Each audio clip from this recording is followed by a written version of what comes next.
По инициативе Сибайского телевидения летом в Сибае проходил уникальный для местных жителей конкурс граффити, посвященный Году экологии. В течение 2 недель участники, заявившиеся на участие в конкурсе, демонстрировали свои творческие способности на стенах серого забора возле здания бывшей швейной фабрики. Все расходные материалы предоставил генеральный спонсор проекта – магазин «Автоцентр» на Заки Валиди, 48. Затем последовал этап зрительского голосования в официальной группе СТВ ВКонтакте.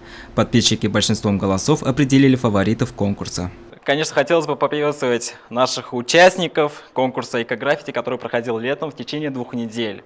И мы хотим сразу же отблагодарить их за то, что они приняли участие. И при том превратили эти серые стены возле швейной фабрики теперь в настоящий уголок такого художества. Для награждения участники собрались в студии Сибайского телевидения. Все они были отмечены благодарственными письмами. Ну а победитель, которым стал 50-летний Раиль Латыпов, удостоился главного приза от еще одного спонсора проекта – магазина «Гефест». Мужчине был вручен велосипед. Хочу поблагодарить вас и спонсоров, что такое дело сделали. И наш маленький городок был маленько краше. Я сам вырос в Исяново, в деревне, на Талкасе. В выходные, от субботы, пятницы, субботы, воскресенье, там творится такое, сами знаете.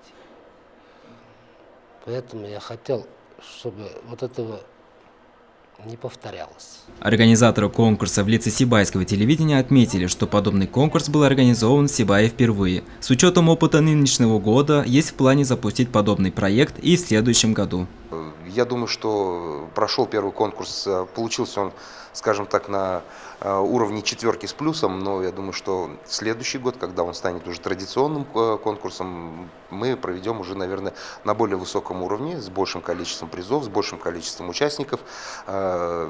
Будет это проходить в 2018 году уже под эгидой года, который объявят в следующем, в 2018 году, по всей нашей стране. Именно под эту тематику мы планируем провести в 2018 году эко-граффити. Сейчас вот мы подыскиваем площади, а в начале конкурса у нас будет объявлено уже после Нового года, так что у участников будет огромное количество времени для того, чтобы подготовиться. Ну и я думаю, что в мае, после майских праздников следующего года, мы проведем еще один конкурс граффити. Я думаю, хочу пригласить всех желающих поучаствовать, всех тех, кто неравнодушен к облику нашего города, сделать его немножечко краше, чуточку ярче, ну и, конечно же, более позитивно. Приглашаю всех участников в году 2018, а в 2017 те, кто участвовал, им я хочу выразить огромную благодарность, что именно и их руками был запущен такой замечательный проект в нашем городе. Данил Алибаев, Нияз Мирхайдаров, Рустам Имангулов, телекомпания СТВ.